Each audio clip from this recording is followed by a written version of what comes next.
Hi, welcome to the Gamesplainer. I'm Jeff the Gamesplainer and today I'm gamesplaining Scythe. In the game of Scythe, we're one of the factions dotted around the board. You'll notice they are marked by these various dots indicating which faction each of us belong to. Let's start by looking at the player boards. To start with, there are two boards. There's the faction board and the actual player mat. On the faction mats, there are little cutouts for each piece. And when you remove the piece, there's a bonus that is then available to you every turn from now on. There are also these little cube ones, which once again, when you remove the cube, that gives you an extra bonus. And you would then place that down in one of the lower parts. The red is something that's going to cost you. The green is something you're going to gain. So whenever you update or upgrade these cubes from the top to the bottom, you're not only gaining something extra at the top, but you're getting rid of a cost at the bottom of your board. Each player mat has the same information on it, but they're in slightly different orders. If you notice, this player mat has produce and enlist joined together, whereas this player mat has produce joined with upgrade. There are two different types of action that we get to do through the game. There are the top row actions and the bottom row actions. Top row actions, obviously at the top of this mat, bottom row actions listed at the bottom. At the beginning of the game, you're probably not going to be able to afford to do any bottom row actions. That's not a problem at all. We just do the top row actions until we can afford to do bottom row actions. So it's worthwhile having a look and seeing what we're trying to work towards. The bottom row actions would usually cost a whole bunch of resources that we don't yet have.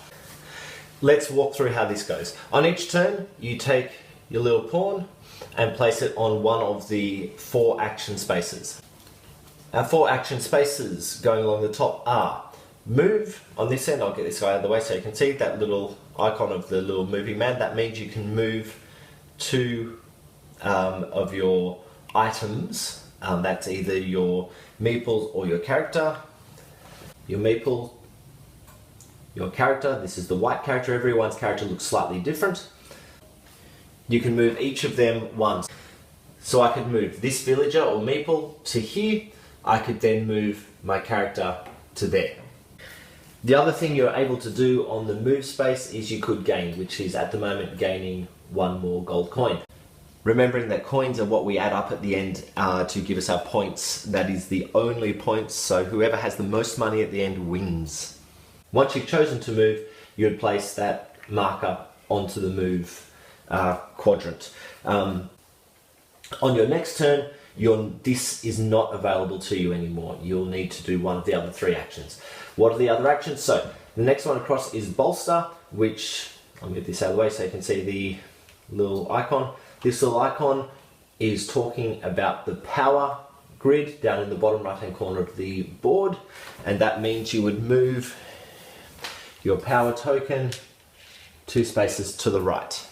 The other thing you can do on that particular square is grab a power card.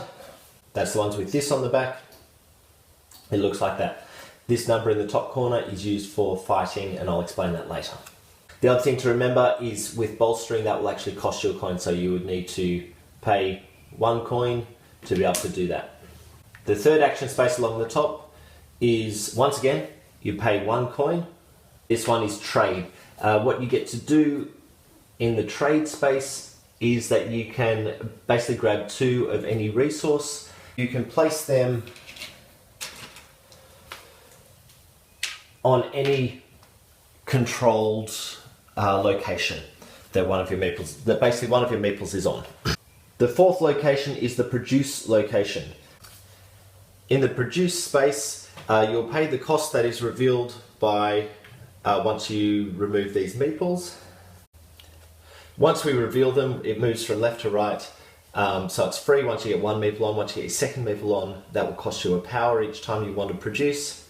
3rd one, it'll still be just 1 power. 4th one, you're paying in popularity as well as power.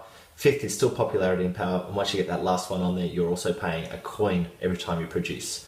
When you produce, you are producing on 2 of the territories that you have control of. So if you have two meeples out, which is currently what's happening.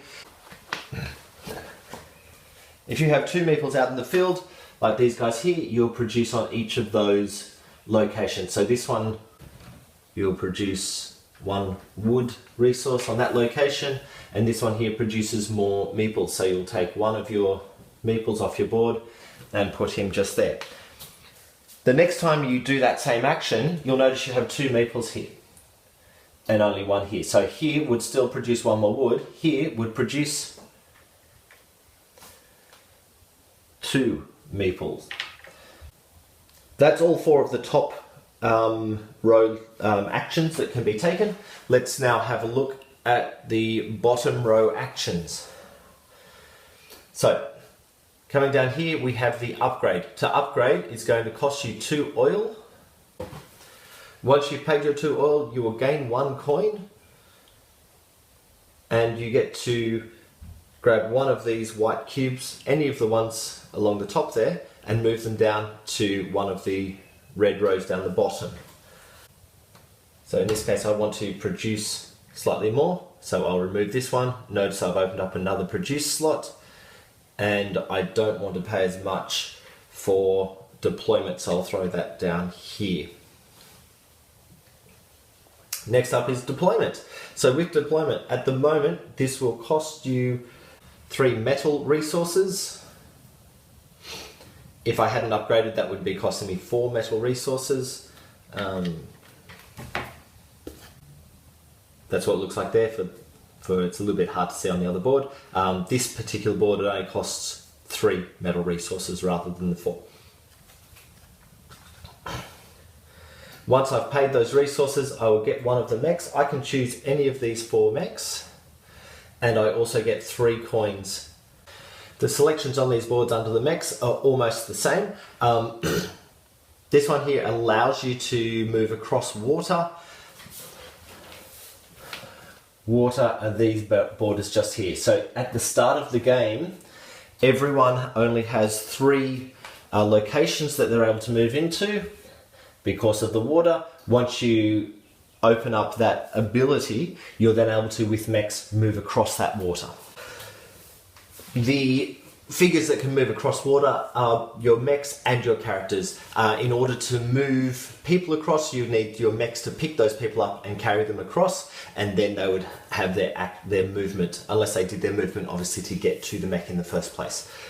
But that's the way we get mechs across the board, that's the way we get our meeples across the river as well. Now, noticing that there's actually a picture of different types of hex that we can move into. So whenever each faction is slightly different, this is a faction I'm not using just so you can see the board a bit easier. With this particular faction, if I want to move across the river, they need to go into a forest or a mountain. You notice on the board, here's a village, here's a mountain. You don't have to go from the village to the mountain, you can come from the forest into the mountain, and that would be fine. But when you come back, you must come back into the village. The second space is talking about water. So on this particular faction mat, you're allowed to move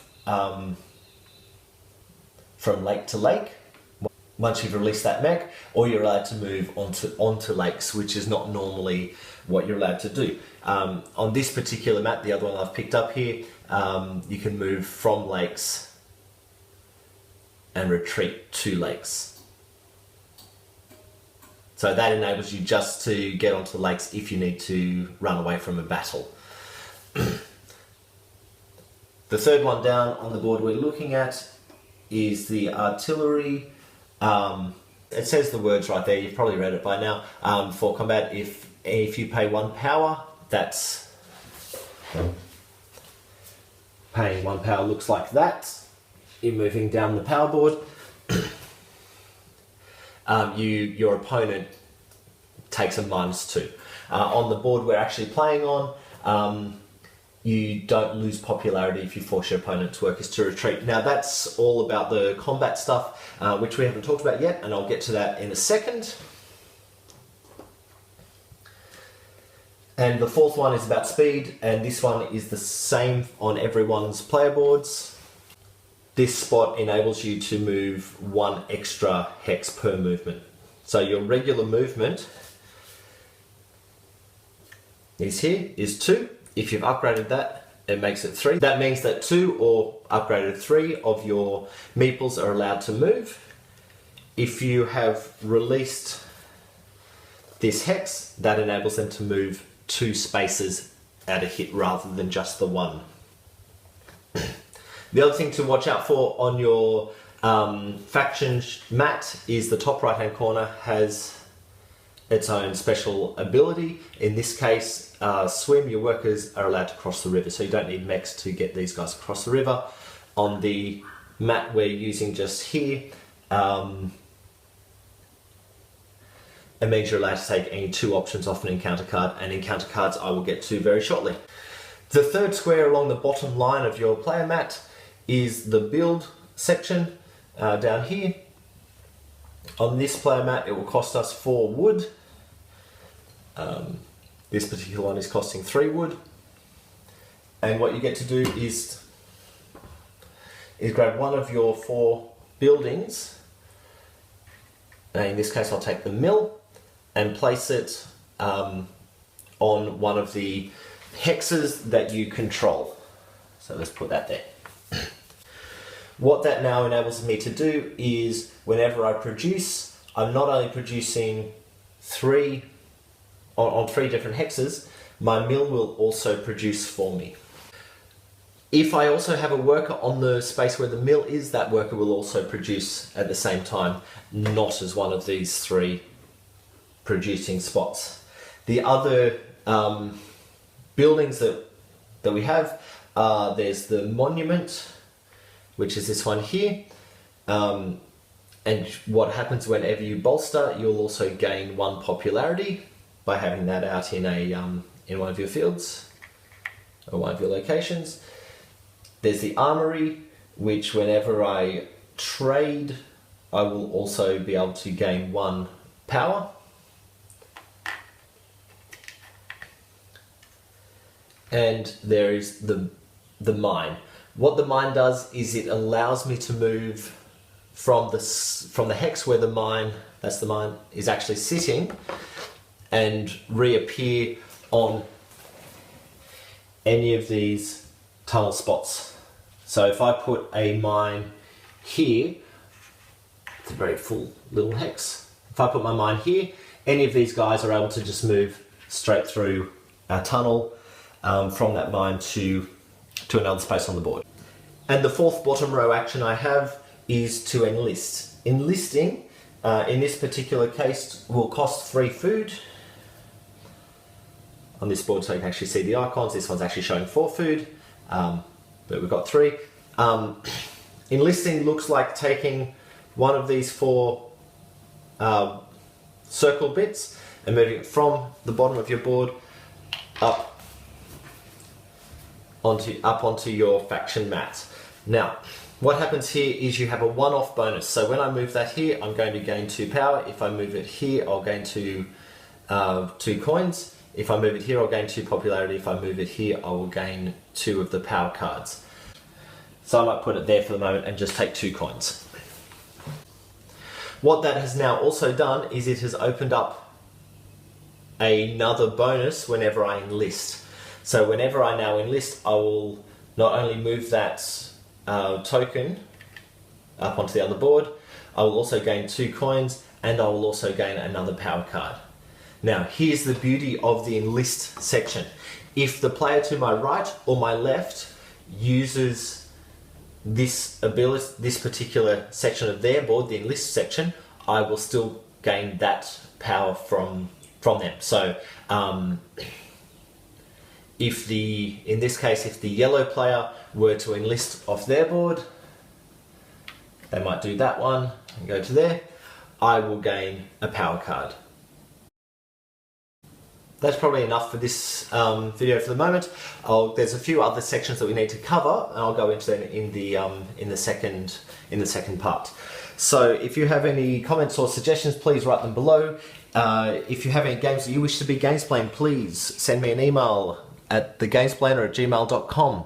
Follow me on Instagram and Twitter at thegamesplainer to see what games I've been playing. And until next time, enjoy gaming.